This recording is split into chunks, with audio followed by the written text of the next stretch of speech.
Hey everybody, this is Brad from Johnson Small Engines, better known as the one-hand mechanic. If I can do it, you can too. Today we have here a Generac XG8000E generator, and seriously, Generac, I cannot believe where the battery is. Anyway, this is going to be how to find the battery, remove it, and install a new one. Okay, the first thing I want to show you guys is that power cord that you plug into a trickle charger. Normally, they have it right here where it says battery charge, and you can plug in the adapter that can come with the generator, or you purchase it. So this is telling me that this generator does not produce electricity to charge the battery. Because this is attached to the battery, this is just another way of charging the battery. And so what I'm going to do right now is just going to confirm, well, there's two ways you can do it. When you hit the start button and it doesn't crank, that's pretty much telling me it has a dead battery. Now, where's the battery? Believe it or not, it's underneath the gas tank. But what I'm going to do now is I'm going to show you guys. I'm going to turn my multimeter to DC volts, and I'm going to check the pigtail on here. Now, normally what is showing right here will be negative because you don't want to have a positive hanging out with electricity on it. So I'm going to put the positive on the inside and the negative on the outside, and then we look at the meter and it's showing 6.7 volts, which is not enough. So yeah, so it definitely is a weak battery, and he did want a battery change, so we're just going to go ahead and do it. So what we have to do now is we have to remove the gas tank. All right, so we do need a few tools for this today. A 13mm socket. We also need I'm using a Allen head 5mm on the socket to take off the covers too. So let's go around here. We're going to go ahead and take this cover off first. It's going to be your 5mm Allen head. I'm going to go ahead and take these off.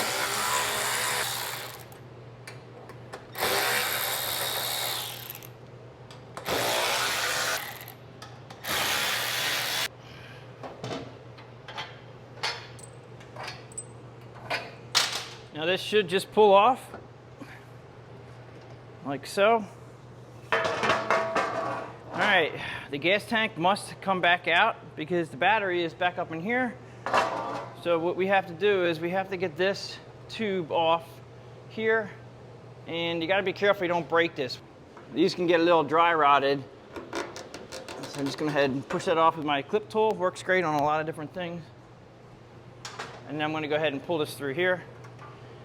And just remember where it goes.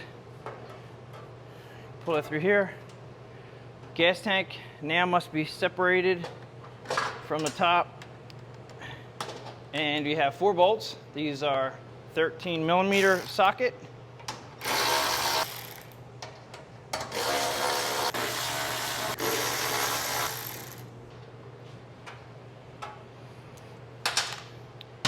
Okay, now we start to slide this out. And the reason why I said start to slide it out is because, actually, just come over here for 1 second. Let me show you this. All right, so right here, you see that there's a bushing I just picked out. So these grommets, and this thing's been sitting outside. The rubber grommets here are definitely in bad shape.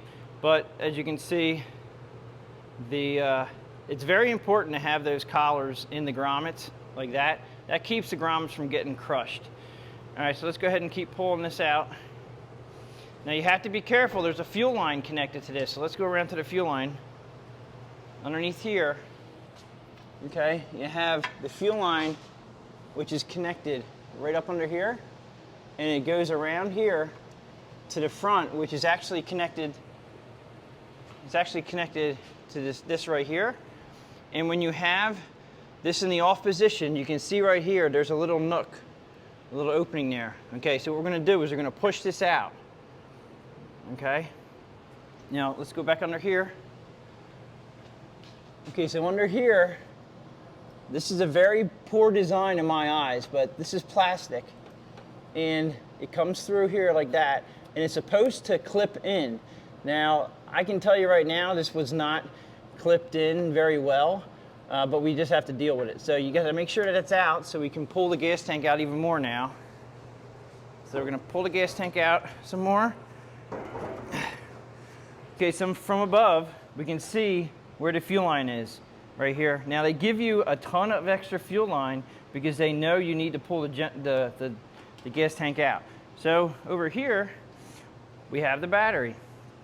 All right, I'm gonna keep on pulling this out. Now you could basically, you could keep this out and have somebody hold it. Right now it's not too sturdy. So what I'm gonna do is, I need to take the gas tank away so I can do this properly. This has a lot of gas in it, and I don't want to have the gas all over the place, and I don't want to drop the gas tank. So I'm going to go ahead and carefully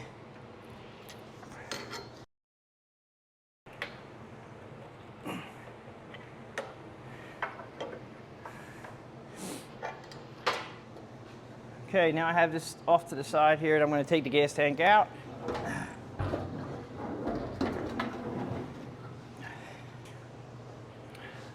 Okay, so now we have the battery here, and I can already see that he has the, right here is this is the extra wire he had hooked up. I wonder if this might have been done at the factory, I'm not sure, but this is a fuse on here for the trickle charger attachment, which just puts one more wire in the mix.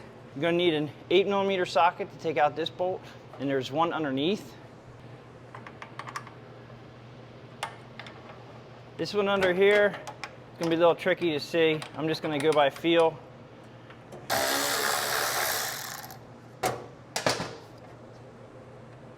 All right, there's the first one.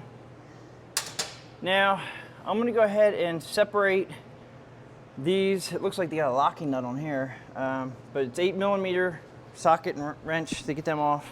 The reason why I'm taking these off now is because it's easier while it's a little stationary for me. If these are real rusted up on your machine, if you have this one's definitely been sitting outside because there's a lot of mildew on it, and I did clean it up a little bit for this video, but as you can see, the inside's pretty dirty. Now there is there's 3 lines that go for the negative. The good news is that they're all black. It should be pretty straightforward to put this back on the new one. The new battery, you do not want to go cheap on the battery, because being that you have to go underneath the gas tank to take this off, I would not buy a cheap battery. I'm buying the exact same battery that was in here because I think this is original, and this generator has got to be at least 5 to 8 years old, maybe more.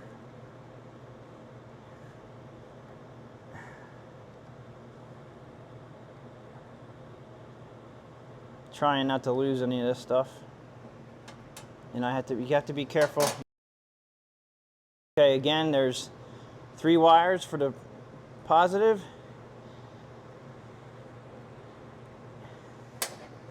Okay, now I'm going to take the top one off for the battery.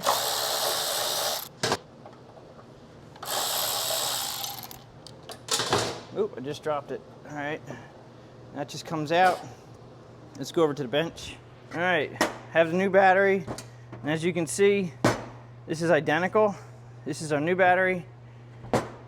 Now, I recommend when you do look for a battery, take the old battery numbers and then go online and try to find, not the cheapest, but try to find your battery. This is a 9 amp hour. This is rechargeable. Just remember to do not buy the cheapest, but just be careful when you buy, because you don't want to be back in there doing it again. It does come with new hardware, so we're going to go ahead and get this installed.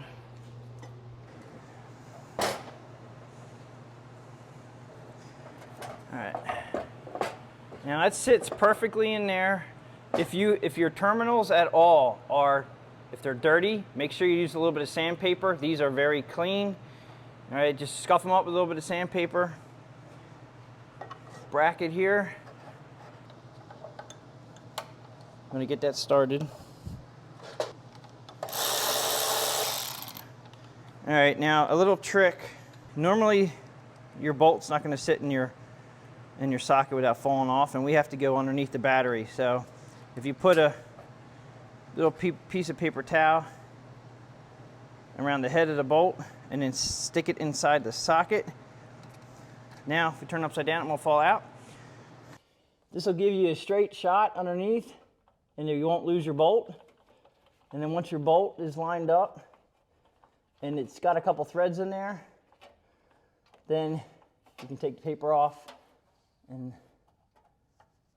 like that.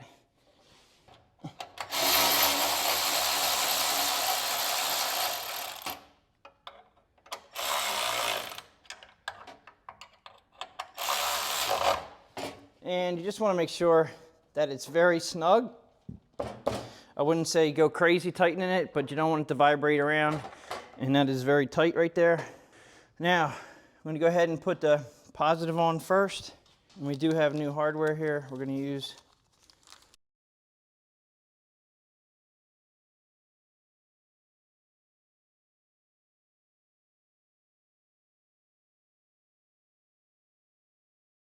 just be patient.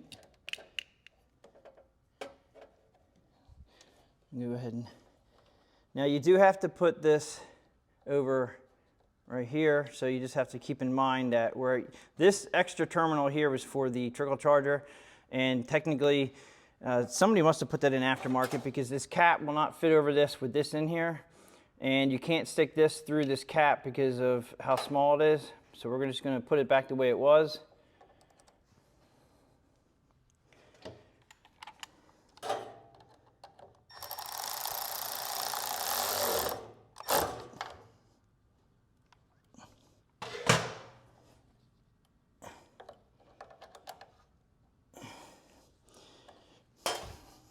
Now I'm also going to check this how tight this is with the ratchet instead of my electric tool, because I get a better feel for it. You don't want to over tighten it, but you want to make sure that it's tight enough that it's not going to vibrate off. I'm going to go ahead and spray a little bit of battery terminal spray on here to help the corrosion. Okay, this is just your battery terminal protector spray that I use for lawn and garden, and that'll keep it from, it'll help it from corroding. And then just put the cap back over it the best you can.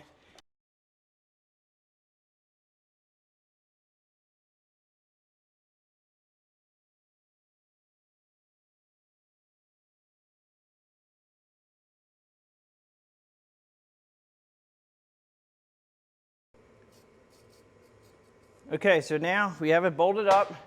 Everything's good. I would definitely recommend, highly recommend right now, that you check to make sure it cranks over. Right now I'm just going to make sure it cranks. All right, so it cranks good.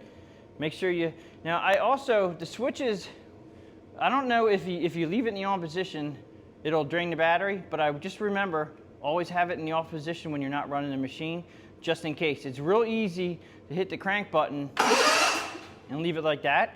Okay, so if it's not running, make sure it's in the off position. So now we have to go ahead and put the fuel tank back in. You have to be careful right here.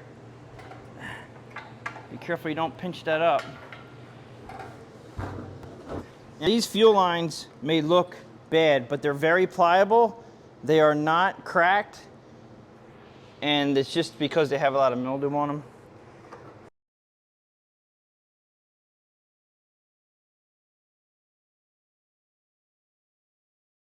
Now we do have to go under. You got to be very careful how you're doing this. This is going to go under this. This is a choke cable here. And slide it in, go under.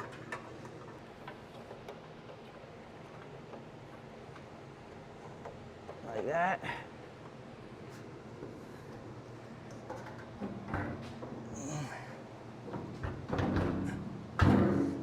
Okay. Now what I'm going to do is just you push this in with my left hand, with my left arm I should say. Oops.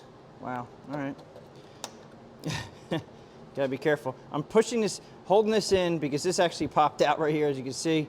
I'm just holding the back, pushing it in, because when you turn this to the on position, right, which is like this, you have to be able to turn it. It's not a very good design at all. Let's go ahead and, I always say, start all your mounting bolts before you tighten them up.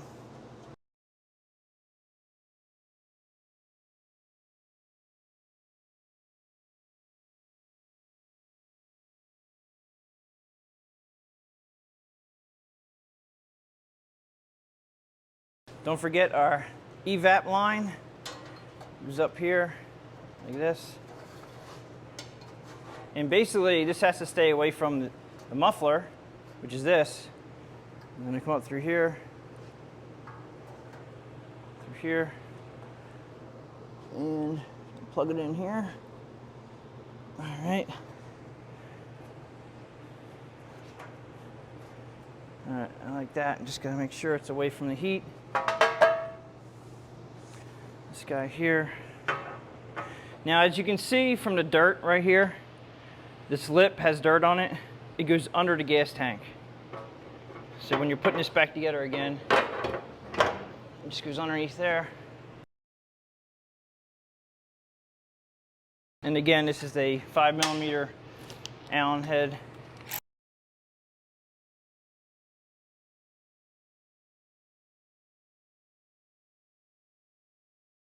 That pretty much wraps it up for how to find and install a battery for a Generac XG8000E. If you guys have any questions or comments, please leave them below. Please subscribe. If you like this video, please give it a thumbs up. Share my channel with your friends, and I'll catch you guys on the next one.